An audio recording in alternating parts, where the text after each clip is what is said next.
So Dark Defender Girl 1989 wanted me to do a response video to MrRepZion's Emperor-like rant from Code Geass about how all men are not created equally, blah blah blah, completely rejecting the Constitution of the United States and saying that Bill Gates is superior to a homeless man who was an alcoholic and things like that.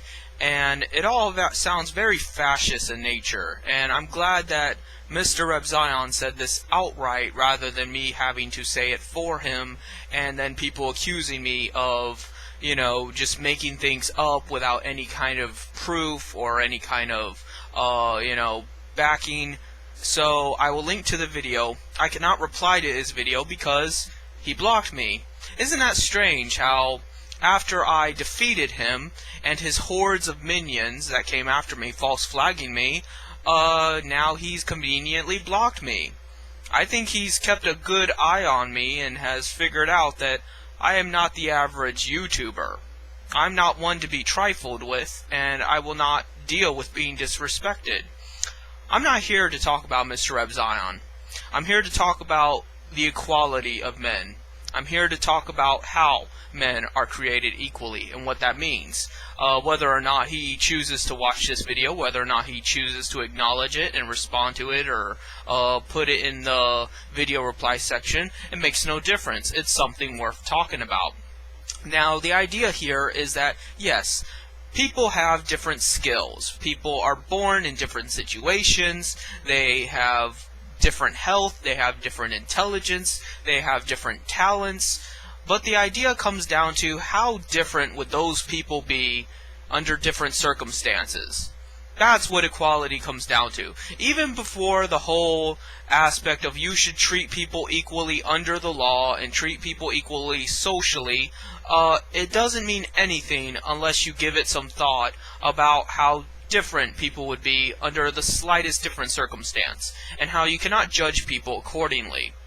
That's what MrRepZion fails to realize. He fails to realize that while it's a nice thing to say, oh, well, people should be treated equally under the law, they're not going to be. They're not going to be so long as you keep saying that they aren't equal.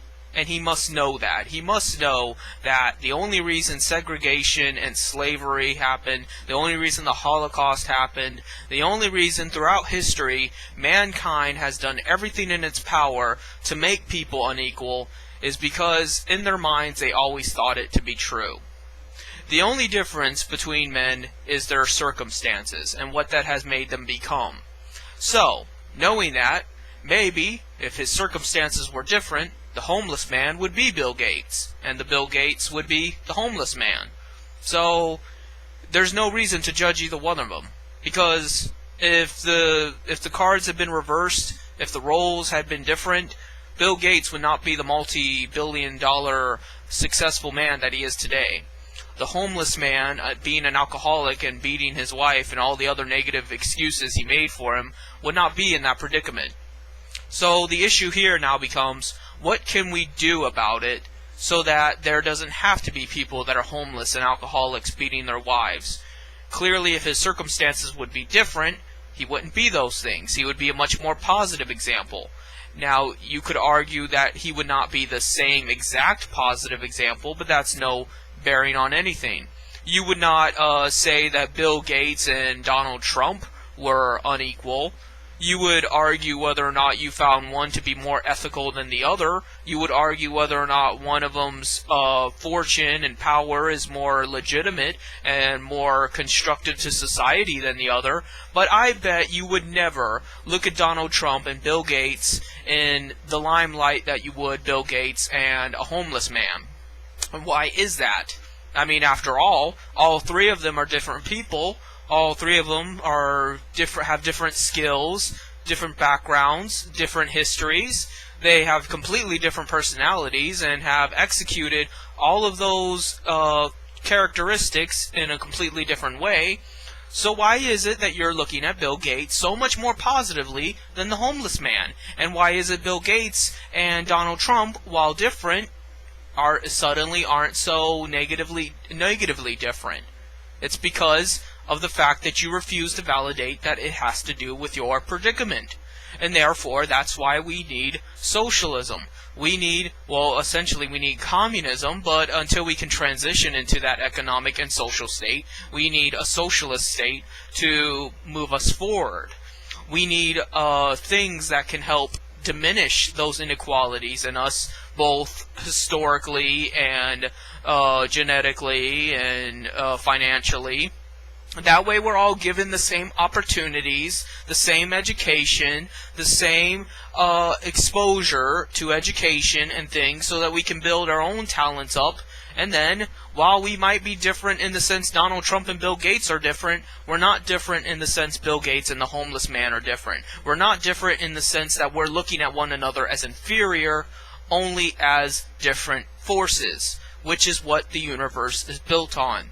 The universe is not built on inferior and superior forces, only different forces. And while indeed these different forces might come into conflict with one another and try to eat one another, I would never say that gravity is somehow inferior or superior to dark matter. It's a completely different function, but yet it all comes together, just like nature. Nature would never say that the jackal is somehow inferior to the cockroach, because it all plays an integral role in the superorganism that is planet Earth. Without one, the other would suffer eventually, and so on and so forth.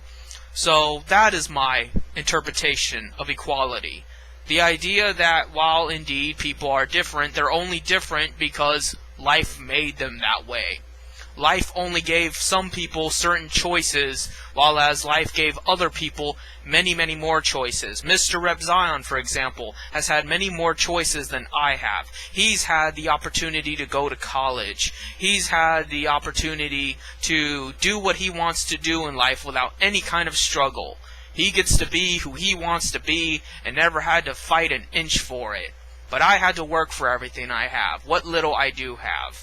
And that has made us two completely different people. And the only reason why I see myself as superior to him is because morally I'm superior. Morally, my ethics would result in more joy, more freedom, and more justice than his. And I truly believe that. But otherwise, no, we are not unequal. We are not unequal in talent. We are not unequal in skill. We are not unequal in what we are capable of contributing. But MrRepZion chooses to contribute this much, and I choose to contribute as much as I humanly can. And that's the difference. So, you can make a response video, you can post in the comment section, you can disagree with me, agree with me, but let's face it, how are you going to really argue that people should not be more equal? That whether or not we are literally equal, shouldn't we at least treat each other as equal, and that be the main goal? And not try to cling to this idea that we are unequal, but struggle day and day to enforce that equality. That way, there is some justice in the world. Because a thing that gets me about moderators isn't the fact that I get banned. That's not the issue. I mean, it's part of the issue. Obviously, I do not like being censored and treated like garbage, and working hard to make my content, and then it getting pulled like a plug. You know, but that's not the reason it pisses me off. What pisses me off about it is the inequality. The fact that somebody else, somebody much more despicable and saying much more vulgar and terrible things, is just fine. Look at 4chan. 4chan made a celebration when they banned me. But look at the people of 4chan. And what is your excuse? Oh, well, why would you want to post at a group like that anyway? Because I should be able to. Because I should be treated like everybody else. Regardless of my stature, regardless of whether or not people like me, regardless of anything. If you're going to deal with one kind of debauchery, why not another? Explain that to me. But they don't want to. They want to live in a fascist state. They want to have swastikas and zigmeow, and they want to live in this dreary world where people are always biting each other and scratching each other's eyes out for superiority. We evolved away from that. We grew opposable thumbs, verbal language, and became erect, functional Homo sapiens for a reason. to get away from that struggle, to get away from having to scrounge in the dirt, and the strongest and most ruthless always survived, where if you raped and killed the best, you got to live longer, and the weak and the docile either died or became a slave to the alpha. And it's like that even today. People are slaves and docile, and a lot more of them are than they were back then, because these evil people have trained them to be that way. They have only given them the circumstances to be subservient and to be obedient. And they eat each other, they worry about each other, they worry about their own little world. There is like spheres within spheres. And the outer sphere is the slave world, where everyone does their duty and, doesn't ask any questions. And then in the inner spheres, there's the inner workings of street gangs and mobsters and, different nations and secret societies and all this other dramatic bullshit that I do not think is nearly as satanic and as extravagant as Alex Jones and David Icke make it out to be, but it is there and it exists. It obviously exists. It has to exist, given the nature of our species. But it shouldn't exist, and it doesn't have to exist. We only let it exist because we choose to exist that way, because we are still in a regressive, reactionary, animalistic state, and we need to get away from that. And that's why I fight so diligently for internet freedom of speech. Because I believe that if we had the maximum potential of the internet to educate one another, to socialize with one another, to communicate, and to have everything exposed to us, then opportunities would come with it. Because with knowledge comes the ability to practice new things. With knowledge comes talent, and with talent comes use, and with use comes purpose, and with purpose comes existence. So that is the key to our equality. The internet is our key to true equality. You might disagree with that, but I would ask you politely to at least explain to me in detail, because I'm failing to comprehend why we exist on this planet, and why we bother going to work every day, and why we bother following the laws of the land, and why we bother treating each other civilly for the most part, if we do not have a purpose in life.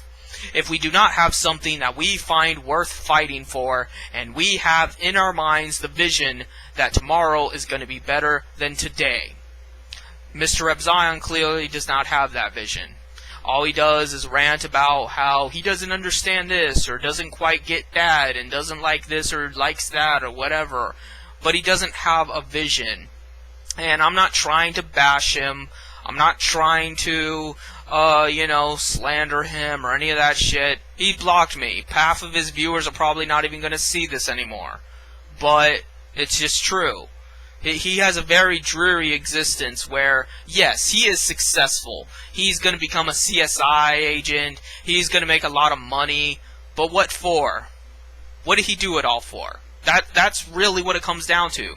Why did he bother going to college, going through all the heartbreak of, not being good with the ladies and, just being a lonely guy? What did he bother doing what his parents told him to do for? What did he bother getting good grades for?